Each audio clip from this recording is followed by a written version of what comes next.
that like button, sub to the channel if you're not a member, and also hit the notifications so that you're able to get all of my content and all of my videos. Salute to the whole entire LDBC basketball and boxing community. Um, I got some breaking news, man, and this is not going to look good for Minnesota. Now, um, Minnesota was able to get the win um, when Ant Man had exited the game.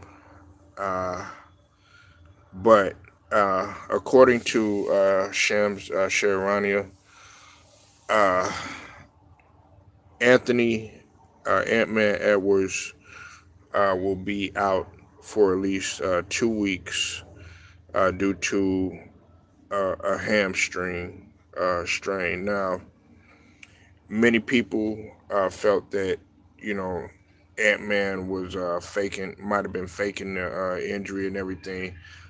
I gotta disagree with that now, um, and I gotta come to the defense of Ant Man for a minute. Um, the reason why I'm coming to the defense of Ant Man is because you don't see Ant Man missing too many games, and if he's missing a game, it has to be really serious. Now, we know that Ant Man has been putting in work over the summer. Um, he's he gets a lot of valuable minutes, of course, even though that this season is very early, starting out and everything. However, uh, I got to come to the defense of Ant Man. Now, it would be different if it was somebody like a Luca that happened to. We understand that Luca has had a history of every time you turn around, there's an issue that goes on with him. But with Ant Man, you really don't see that a lot, and that's why I'm not automatically gonna sit here and heavily criticize Ant Man due to the fact that he is always good to play 60 plus games and everything. Um, what does this do for Minnesota? We don't know. Brown Sugar, I see you in the building. How you feeling, sweetie? Listen, the thing about it is, you know, can Minnesota, can Julius Randle sustain Julius Randle, McDaniel, um, as well as TSJ, Terry Shannon Jr. And a couple of the other guys, even Rudy Gobert, will they be able to sustain without Ant Man?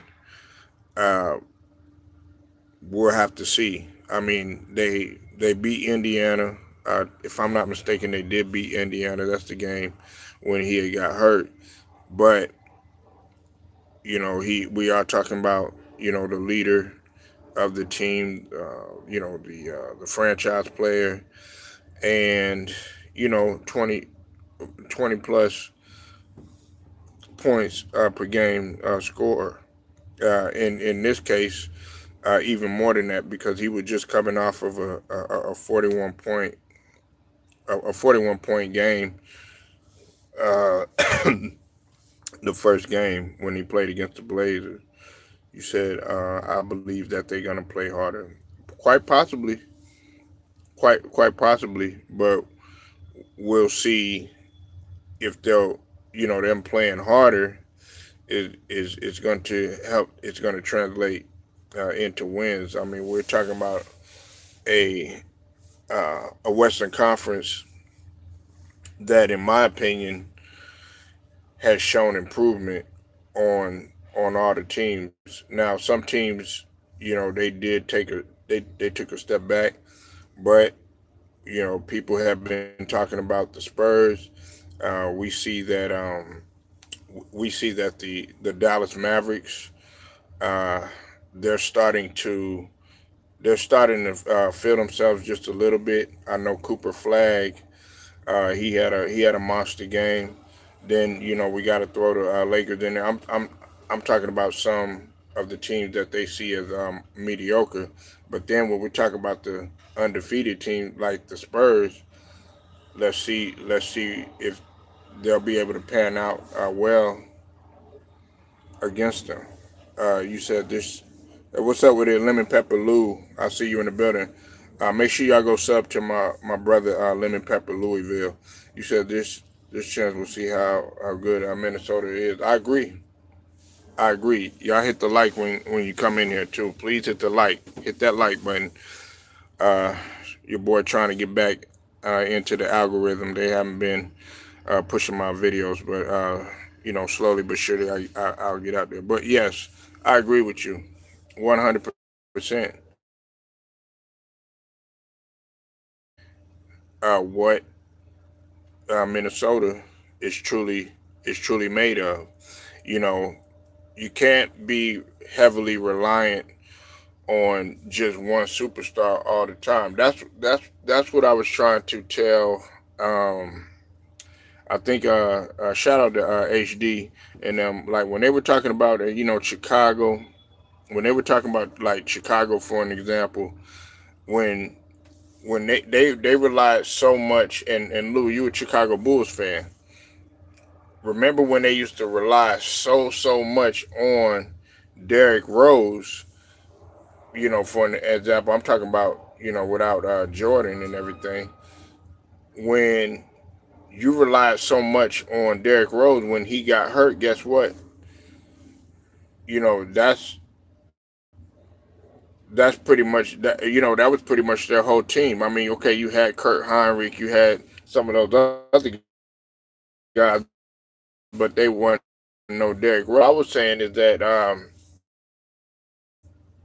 you know if you just got that one guy, then it's going to be pretty much over for your team. But if you have a strong bench and then you have multiple guys that can get it done, for an example, LA can actually do that and prove me wrong. When you have a guy like Reeves, then you can make that happen. It's the same thing with OKC. Now, I'm interested to see if something was to happen to Shea Gilchrist Alexander, would they be able to sustain without Shea Gilchrist Alexander, because they were able to do it without Chet Holmgren. They've been able to do it without J Dub so far, without Jalen Williams.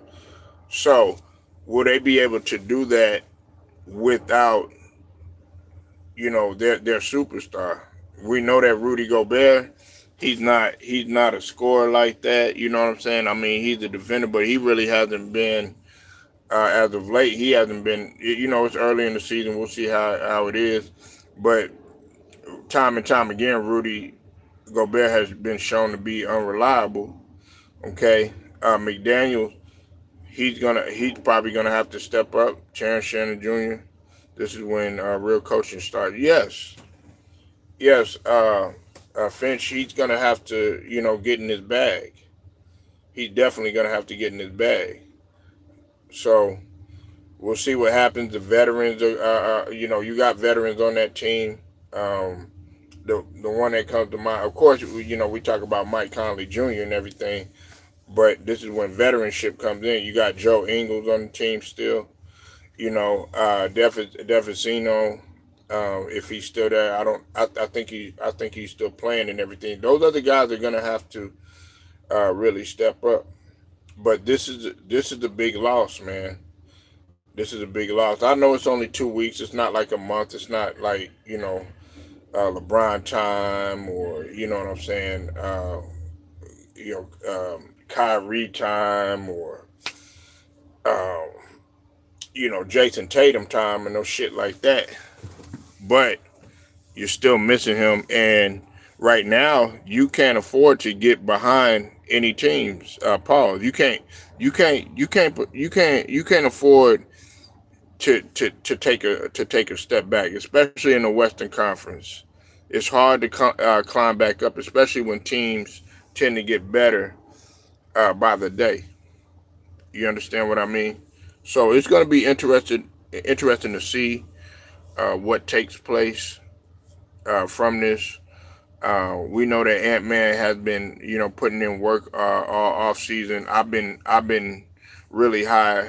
I've had some high expectations for Ant Man simply because he's been putting his work in not only on the gym in the gym, but as well as the studying a lot. He was vocal about studying both MJ and Kobe, much like a lot of the other players do, but some of the players won't admit it. But I do have high hopes for him. All that stuff that's going on off the court, with the baby mama drama and stuff like that. I'm not going to really get into that. You know what I'm saying?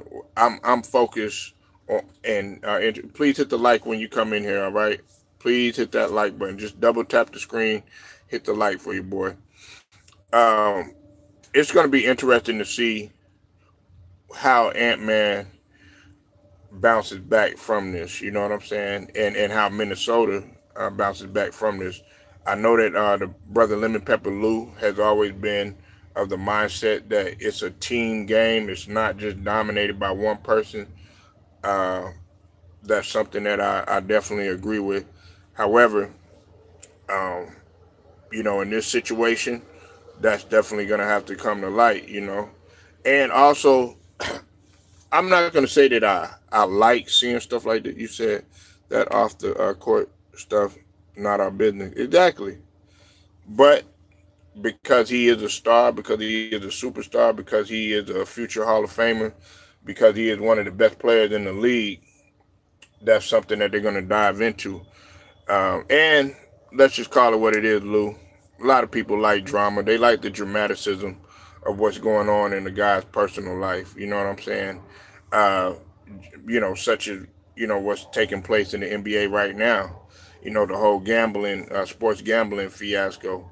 They're diving into other stuff, and it takes you down a whole nother rabbit hole of something that probably doesn't even have anything to do with basketball. But a lot of people like that. A lot of people like the behind the scenes of what's going on. They like to see, what how many, what woman this guy is sleeping with. You know what I'm saying? What this guy's wife is doing. What he's doing in his personal life. You know what I'm saying? But you're right. It's none of our business. But you in the public eye. So, Lou, we're a part of the media now. So, uh, it is our business. You know what I'm saying? But am I focused on it? No, I'm focused on Ant Man, and it's going to be interesting to see how he bounces back. How do you respond from this? You know what I'm saying?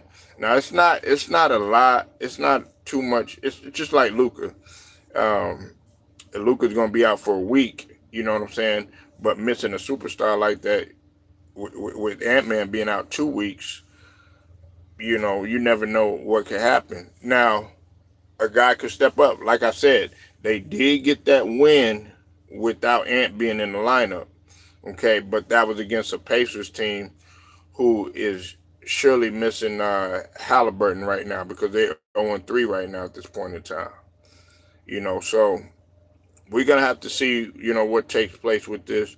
I think Chris Finch, uh, he's gonna he's definitely uh, because Chris Finch, I like Chris Finch as a coach. One thing that you got to give Chris Finch is that he has he has rolled with the punches, even with the Carl Anthony Towns trade that took place and everything, and then getting a whole bunch of new bodies and everything, new personnel.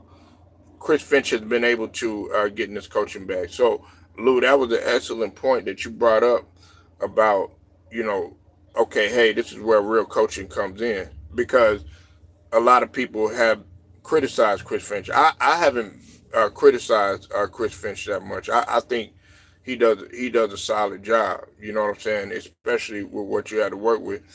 A lot of people look at the Minnesota Timberwolves kind of like a David Ruffin and the Temptations type of thing, but I don't necessarily look at it in that fashion. Simply because um, you got McDaniels on there who could get you buckets. You had Devicino on there who could get you buckets, and you have a lot of guys on there, a good supporting cast that could potentially, if they have their shit together, they could potentially be a threat in the Western Conference. They kind of they can kind of mirror what OKC is doing because you got a whole bunch of scrappy guys on there, and then you got a couple veterans on there. Of course, you got my guy Julius Randle on there, but it's up to them to go ahead and step it up. Like right now, Julius Randle. That's another thing too. Julius Randle has to step up. I don't know why. Julius Randle is going to have to step up in this situation. Julius Randle would have to step up in this situation, go ahead, take control, and I believe that he will. But we don't want Julius. We don't want to put too much on Julius Randle neither, because what is Julius Randle? As much as I support Julius Randle and everything, him being from Texas, him being from around the neck of the woods and everything, Julius Randle is injury prone. Salute to you, Alex. I see you in the building. And if you're just coming in here, Ant-Man is going to be out for at least 2 weeks with a hamstring strain. Okay, he's going to be out 2 weeks. Breaking news. This is according to Sham Sharania. Okay, so how would they respond? How would they respond? You said, but Randle cannot be selfish. No, he can't. I agree with that. He can't. I never really see Randle as a selfish guy. I guess it's because maybe I'm being a little biased here, but Randle, I've always liked Randle as a player, especially being that I've seen Randle, I've witnessed him play in person. Okay, and I've always followed him. Ever since when he was over here, in Texas, and then of course going to Kentucky, then with the Lakers and everything like that. Only problem I ever had with Julius Randle was the fact of him staying healthy. Other than that, Randle always had the tools necessary to be one of the better front court players in this league. There were some people that said that he could potentially, take off and be that superstar and everything. You saw he had an all-star caliber year. Unfortunately, he ended up what happened? What happened? He got hurt. So it's always been health. It's always been health. You said I see Randle floating around a triple double, not necessarily getting one, but filling the stat sheet. Salute to you, Mr. Big. I see you in the building, man. I guess you a 49er fan, huh? You like my brother Lou right here, man. 49er fan. But yeah, I think that he can. He, to me, Julius Randle is a tremendous rebounder. Well, he was at one point. Um, a lot of people, they always talk about how he was just one dimensional with the left hand and stuff like that. To me, I think that he uses both hands quite well. He can handle the ball. He can shoot. Sometimes he'll have his off nights and stuff like that. But his whole thing comes down to him staying healthy. Yeah, you a 49ers fan. Well, I don't know what happened against y'all, with the Texans. You know what I'm saying? But, I was talking football earlier and everything. But next time you come here, we'll talk some football. But here's the thing, man. Minnesota, Julius Randle, Devicino, as my brother Lou said, got to they got to step up, man. Chris Finch, we'll see how he'll make of it. And then Rudy Gobert too. I'm not leaving him out of the clear either. Rudy Gobert. I've always said that Rudy Gobert. You know seeing Victor Wembanyama and then him coming from France and everything like that. Some people are like, Rudy Gobert should be, playing like that. Only thing is that Rudy Gobert ain't no damn Victor Wembanyama, and to me, he can't do the shit. He can't do the shit that Victor Wembanyama does. However, you would like to see what's his name, uh, Rudy Gobert. You would like to see him be more aggressive sometimes, especially on the offensive end. You a multiple time defensive player of the year winner, but I think a lot of people want to see him be like more of a lob threat. You know what I'm saying? Something like that. That's just like what we was talking about with. I don't mean to get off the subject, but a lot of people were talking about with DeAndre Ayton. If if the Lakers could be a threat, that would have to happen. DeAndre Jordan would have to be a lob threat, either coming from Luka, either coming from hell. It could come from Rui on a pick. It could come from Austin Reeves now. You know what I'm saying? It could come from Gabe Vincent, whatever. As long as it's coming from somebody off that pick, be that lob threat coming through the middle or back door, whatever the case is, he could truly be a threat, and that's what I'm talking about with Rudy Gobert. That's what people would like to see. You can't be sitting up there missing layups and all that other jazz. You know what I'm saying? So, um, look, man, I don't know what to make the case. What case I'm gonna make of this. All I got to say is that those guys got to step up. It's just like what Luka said. I know he hurt right now, but he said next man up and all this other stuff. It's the same thing here. Now it's really got to be a next man up because you got to really fill a void. But besides that, man, I'm gonna go ahead and get up out of here. Make sure you go sub to my brother Lemon Pepper Louisville over there. Make sure you like this video, share it, subscribe, hit them notifications too. Shouts out to the whole entire LDBC basketball boxing. You know how we do. I'm out.